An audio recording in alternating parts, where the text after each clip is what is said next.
নমস্কাৰ মাননীয় অধ্যক্ষ মহোদয় চৰকাৰী পক্ষৰ সদস্যসকলৰ যুক্তিবোৰ শুনি মই ভালকৈ বুজি পাইছো যে জাতীয় চিনাকি বুলি ক'লে সাহিত্য অন্যতম কিন্তু মাননীয় অধ্যক্ষ মহোদয় আজিৰ বিধেয়কখন এক ভ্ৰান্ত ধাৰণাৰে উত্থাপিত যে সাহিত্যই হৈছে জাতিটোৰ চিনাকি মাননীয় অধ্যক্ষ মহোদয় কথাষাৰ শুনাৰ লগে লগে আজিৰ সদনৰ মজিয়াত উতলি উঠিছে মোৰ শৰীৰৰ প্ৰত্যেকটো পালটেজ মোৰ মনত মন মগজুত বিশাল ঢৌৰ সৃষ্টি কৰিছে এটিমাত্ৰ চিন্তাই যে সেই তাহানি দানৱৰূপী মোগলৰ পৰা সমগ্ৰ অসমীয়া জাতিটোক ৰক্ষা কৰিছিল লাচিত বৰফুকনে তেখেতে কৈছিল যে নিজৰ দেশখনতকৈ নিজৰ জাতিটোতকৈ মুমাই ডাঙৰ নহয় মোৰ মনত গুঞ্জৰিত হৈছে এষাৰ মাত্ৰ কথা যে সেই ব্ৰিটিছৰ শোষণ তথা উৎপীড়নৰ পৰা সমগ্ৰ অসমীয়া জাতিটোক ৰক্ষা কৰিছিল মণিৰাম দেৱান কুশল কোঁৱৰ কনকলতা বৰুৱাৰ দৰে শতাধিক অসমীয়া সন্তানৰ বলিদানে আৰু আজিৰ এই সদনৰ মাজমজিয়াত সেইসকল ব্যক্তিক নাকচ কৰি জাতিটোৰ চিনাকি বুলি স্থান দিব বিচৰা হৈছে সাহিত্যক কথাষাৰ অনুধাৱন কৰিবলৈ সক্ষম হৈছো বাবেই আজিৰ সদনত উত্থাপিত বিষয়টিৰ বিৰোধিতা কৰিছো মাননীয় অধ্যক্ষ মহোদয় বিষয়টিৰ সৈতে জড়িত হৈ আছে তিনিটা কথা সাহিত্য জাতি আৰু চিনাকি প্ৰথম কথা চৰকাৰী পক্ষৰ সদস্যসকলে স্পষ্ট কৰি দিব লাগে যে কি সাহিত্যৰ কথা আজিৰ বিধেয়কখনত উত্থাপিত কৰা হৈছে কিয়নো মাননীয় অধ্যক্ষ মহোদয় সাহিত্য বুলি ক'লে আমাক লাগিব এটা নিৰ্দিষ্ট ভাষা দ্বিতীয়টো কথা স্পষ্ট কৰিব লাগে যে কি ধৰণৰ জাতিৰ কথা আজিৰ বিধেয়কখনত উত্থাপিত কৰা হৈছে কিয়নো যদি উত্থাপিত কৰিব বিচৰা হৈছে ভাৰতীয় জাতিৰ দৰে এক বিশাল পৰিসৰৰ জাতিৰ কথা তেন্তে মই ক'ম যে তেনেধৰণৰ জাতিৰ সাহিত্যৰ সৈতে কোনো সম্পৰ্ক নাই হয় মাননীয় অধ্যক্ষ মহোদয় ভাৰতীয় জাতিটোৰ কোনো সাহিত্য নাই ইয়াৰ মূল কাৰণটো হৈছে যে যদি আমি এটা অসমীয়া কবিতা লিখো সেয়া হ'ব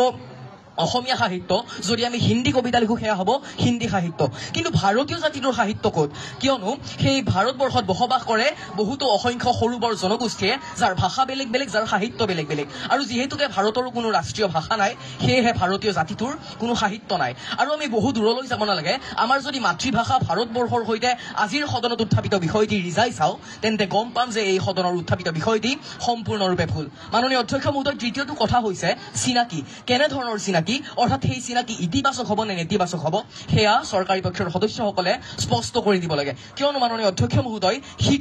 হিটলাৰে নিজৰ জাতিটোক চিনাকি দিছিল এক হত্যাকাৰী জাতি বুলি গতিকে এনেধৰণৰ কথাৰ পৰা প্ৰমাণিত হৈছে যে আজিৰ যি উত্থাপিত বিষয়টি সেই বিষয়টিৰ প্ৰত্যেকটো শব্দই 100% অস্পষ্ট মাননীয় অধ্যক্ষ মহোদয় আজি চৰকাৰী পক্ষৰ সদস্যসকলে কৈছে যে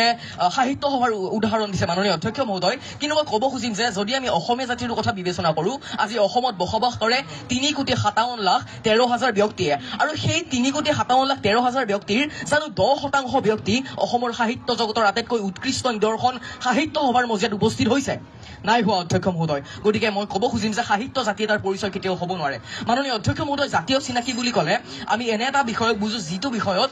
জাতিটোৰ প্ৰত্যেকটো বিষয় অন্তৰ্ভুক্ত হৈ থাকে তেনেস্থলত চৰকাৰী পক্ষৰ সদস্যসকলে কৈছে যে সাহিত্যত জাতিটোৰ প্ৰত্যেকটো বিষয় অন্তৰ্ভুক্ত হৈ থাকে কিন্তু মই ক'ব খুজিম যে আগৰ সেই মোগলৰ বা আহোম স্বৰ্গদেউসকলৰ পৃষ্ঠপোষকতাত যিসকল সাহিত্যিকে বিভিন্ন ধৰণৰ সাহিত্য ৰচনা কৰি থৈ গৈছে সেই সাহিত্যৰ প্ৰতিভাগাই আছিল ৰজাৰ ভাল গুণৰ অৰ্থাৎ তাত কোনো ধৰণৰ উল্লেখ নাছিল ৰজাৰ কুকৰ্ম তথা সেই ৰাজ্যৰ প্ৰজাৰ বেয়া দিন তথা ভাল দিনৰ কথা গতিকে মাননীয় অধ্যক্ষ মহোদয় শেষান্তত মই চৰকাৰী পক্ষৰ সদস্যসকলক ভালদৰে বুজাই দিব বিচাৰিম যে সাহিত্য জাতিৰ কোনো পৰিচয় হ'ব নোৱাৰে আৰু এটি কবিতাৰ জৰিয়তে মই চৰকাৰী পক্ষৰ সদস্যসকলক বুজাই দিব বিচাৰিম যে মোৰ প্ৰতিটো কামেই মোৰ প্ৰতিটো চিন্তাই এই দেশৰ বুকুত ৰচে হয় সোণোৱালী ভৱিষ্যতৰ সপোন ধন্যবাদ মাননীয় অধ্যক্ষ মহোদয় ধন্যবাদ মহামান্য সদন